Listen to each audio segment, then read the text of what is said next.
Haqiqiy домашний Napoleonni xamirlarini oralari shunaqa g'ovg'ay bo'lib pishadi va buning uchun o'zini siri bo'ladi. Bu sirni bilmoqchi bo'lsangiz, albatta siz bilan bo'lishaman. Qani boshlaylik. 5,5 pilla unni olamiz va idishimizga solib, shidroleta margarindan solib, yaxshilab uvoq holatiga keltirib olamiz.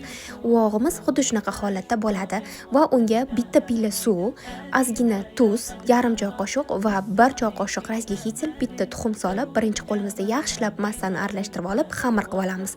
Xamirlarimizni rangi shunaqa sariq va ularni 10 bo'lakka bo'lib olamiz.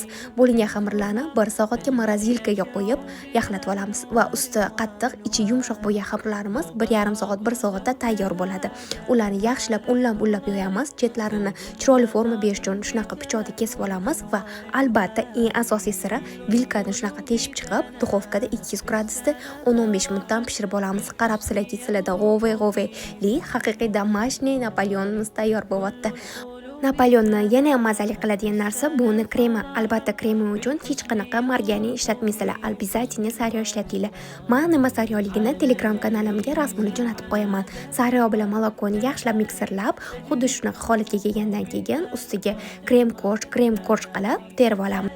Oxirgi 9-qavatidan keyin 10-qavatini biz ushoq qilib tashlaymiz va ustiga sepib olamiz. Qarabsizlarki, bizda bo'ylari baland, og'izda eriydigan, hidi butun uyga gurkiraydigan Napoleonimiz tayyor bo'ladi. Bu Napoleon 2 kun, 3 kun tursa ham qotib qolmaydi, mazasi o'zgarmaydi. Original retseptim yoqqan bo'lsa, saqlanib qolinglar, xo'p.